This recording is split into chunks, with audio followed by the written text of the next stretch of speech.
welcome to this special edition of KOHS News. Tonight is the culmination of our entire senior year. We'd like to share it with you. I'm Haley Cromer. And I'm Angelica Vagasson. KOHS CSE 2015 Keep Hope Alive begins right now.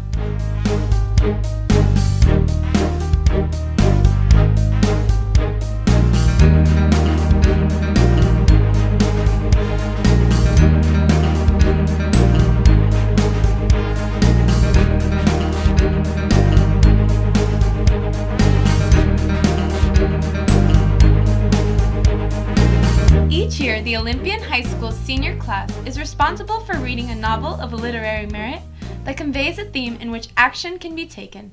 The class of 2015 read Sonia Nazario's novel, Enrique's Journey. The book, Enrique's Journey, discusses the story of a 17-year-old boy from Honduras who travels to America in hopes of reuniting with his mother. She had fled from the impoverished lifestyle that they were leading, hoping to find a way to provide for her family, something that was impossible in her home country. Miss Nazario shares the remarkable, true story of Enrique and the challenges he faced while searching for his mother, which reveals the desperation often experienced by those in hopeless situations in Honduras, America, and the world. Joining with me is Aaron Ollier with more about the author. Thank you, Haley. Sonia Nazario is herself a descendant of immigrants. A Pulitzer Prize winner, she continually reports on issues surrounding the children of undocumented immigrants, and clearly her novel, which we've all read, covers similar issues. Using her extensive background in journalism, Ms. Nazario analyzes the issues of Central and Latin American countries, governments, and societal issues. She had 4 children she had left behind in Guatemala and Central America. She was a single mom. Her husband had left her for another woman, and that most nights she could feed them once or twice a day. She had not seen these children, she told me that morning, in 12 years. And I remember asking myself, what kind of desperation drives a mom to leave her children and go 2,000 miles north, and she doesn't know when or if she's ever going to see these kids again. There's a real change in who's coming to America. Before, it was overwhelmingly men, and there's been a real shift, and there are millions of single mothers who have come from Mexico and Central America and left children behind, and then those children come in search of them. What is driving people out of these countries? What's pushing them out? That's very important in terms of understanding immigration and what we can do about it. Back to you, Haley. Thank you, Aaron. While there are many themes in the book, this documentary will focus on the hopelessness people can feel in desperate situations such as Enrique's, as well as finding hope where seemingly there is none. First off, we are going to hear the Central American migrant story, which represents the true meaning of hopelessness, as they struggle to make income, then flee to America after little luck in keeping their family alive. These are a few of the troubles Enrique and many other Central Americans have had to face. Here's Isabella to tell us a little bit more. Hi, Isabella. Can you tell us a little bit more about the immigration here in California? Sure. I had the pleasure of being able to ask a local Border Patrol agent, R.C. Martinez, some questions regarding those who immigrate to the U.S. from not only Central America, but also in the northern part of Mexico. Many immigrants seek to come to America in search of opportunity. As we saw through Enrique's journey, there are no job opportunities and very poor living conditions in Honduras, which led Enrique's mother to leave him in search for a better life. Agent Martinez allowed me to get a closer look at what goes on at our Border Patrol and the desperation and hopelessness felt by these immigrants, which I am glad to share with you. Perhaps you can start us off by saying what you've seen throughout your job? Well, it's a tasking amount of things that I've seen in my career. To be able to see parents, mothers with children, crossing through the mountainous terrains that we have, probably been one of the saddest things. To try to understand is why they're doing such things is more likely comes from the fact that the economy and the amount of hopelessness in their countries is very extremely low. Would you describe these individuals' situation as hopeless? I would say that hope is the reason that all this is transpiring. I think that the fact that they can weigh on hope is what kind of keeps them going, and of knowing the possibilities that there's a better life somewhere, somehow. But as long as they hold on to that initial part of hope, I think that's kind of what gets them over the hump to be able to persevere. You saw how hopelessness affects immigration as a theme in Enrique's journey. Another hopeless situation across the globe that has evolved even more so over the last 50 years is the amount of single mothers. In addition, single motherhood has grown as common that demographers now believe half of all children will live with a single mother at some point before the age of 18. Here's Grady with some more information.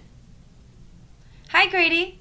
What can you tell us about the hardships faced by single mothers? Well, I was able to interview single mother counselor Teresa Comito, whom explained to me some of her daily struggles she encounters. One of her biggest concerns with single mothers was the transportation and inability to transport the children of single mothers everywhere they needed to be, which brought guilt upon the single mother for not being able to make it all happen. Much like Lourdes, Enrique's mother in the story, Teresa hears stories about economic pressure as well as the inability to be able to provide as well as a paired family would be able to. So first off, perhaps you can start us off by describing some of the common struggles that mothers endure on a daily basis. On a daily basis, what I hear often from single moms is that transportation and childcare are two of the biggest issues that single mothers face. It's it's hard when you have more than one child to get them to all the places they need to go, and childcare is very expensive, and the combination of working and trying to be both parents and take care of everything can be really tough. Is there an average typical wage that women normally earn throughout the year? Most of the single moms that I've worked with are on the lower end of the socioeconomic scale. But it varies. If a mom had a profession or some job training before she had her kids, she's likely to be able to have a better job than younger moms who didn't have the opportunities for education or job training. May really struggle with getting a livable wage. The importance of education is irrefutable for every single person. Needless to say, education has a positive effect on human life. Only education opens doors to people to gain knowledge and enlarge their view over the world. Not only that, it plays a fundamental role in our society such that we cannot imagine life without it. It is needed especially in third world countries such as Honduras, Nicaragua, and Salvador. Education gives people the skills they need to help themselves get out of poverty and into prosperity. Here at Olympian High School, our mission is to prepare our students to be academically ready for success throughout their lives through a coherent system of learning.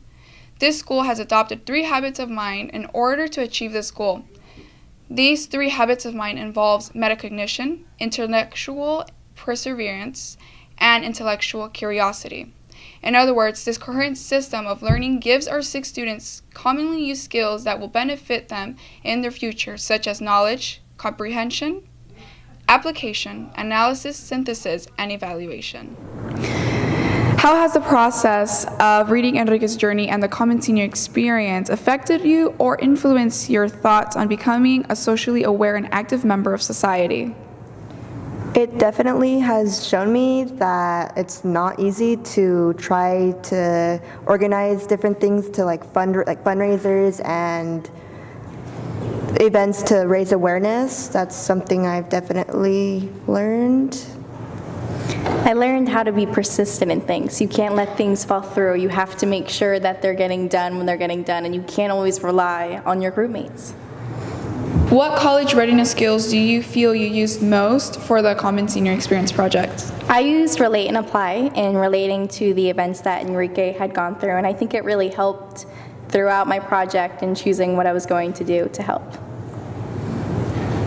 I feel like I used Summarize, the college readiness skill of summary, most because I summarized what I knew about the issue, and I would tell it on to other people and raise awareness through it. What did you do to spread awareness and raise funds? What me and my group did, we did a basketball tournament and we used the money to donate to women's empowerment, but we would also tell the kids that participated what the cause the tournament was for, and we would tell them a little bit about what women's empowerment is and how we can help raise donations for the women that cross illegally into the United States. What did you learn about working with your peers while working together? Yeah, definitely with working with our groups, it was good to like distribute this huge project between us members, but there definitely was like difficulties with, you know, planning and working around everyone's schedule, and so. And also in college, we're probably like work in group projects together, and it gives us preparation for those type of things. Yeah. What are you going to take away from this project? I think what I'm going to take away from this project more than anything is a better understanding of what it means to work as a team, that it's not always easy, that you have to be patient in dealing with the different varieties of personalities. Just really, it's something difficult. And so I now understand that, and it's really helpful for something in the future. As you can see by these student interviews, our focus this year was attempting to bring hope into what seemed to be hopeless situations. Oftentimes, it is easy to take for granted what we have and fail to realize the hardships those in and outside our community are facing. However, Olympians class of 2015 was able to selflessly give their time and energy in order to help others. These are just a few of the many highlights from this year's Common Senior Experience project as a whole.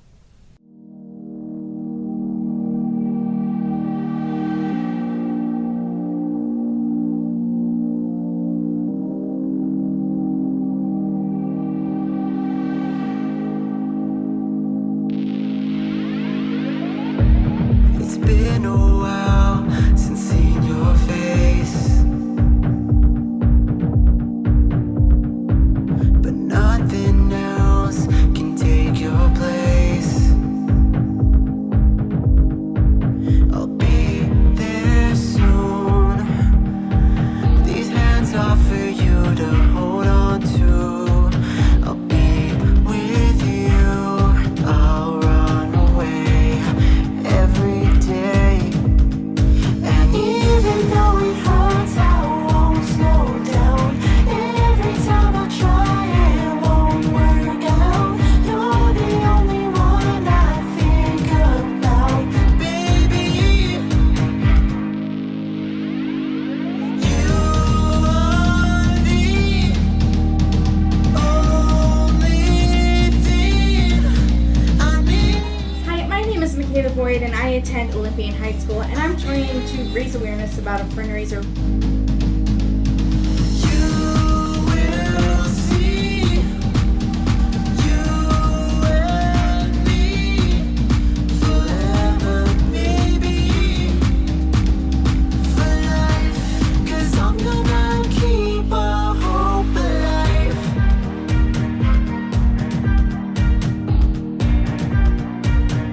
Keep our hope alive.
Even in situations in which the possibility of finding hope seems impossible, through faith, patience, and assistance, hope was restored.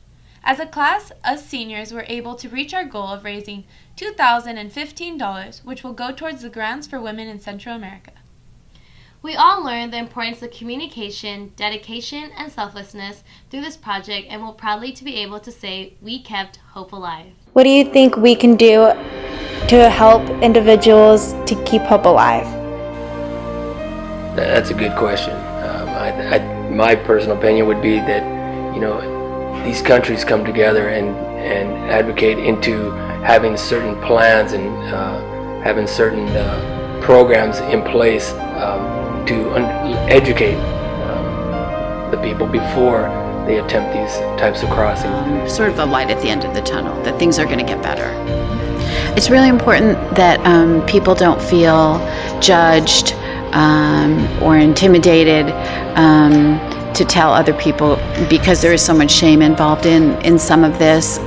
So being open-minded, noticing when somebody is struggling or something doesn't seem right, being available, asking, and really being a support, offering to help when there's an opportunity to do that. This is our Common Senior Experience.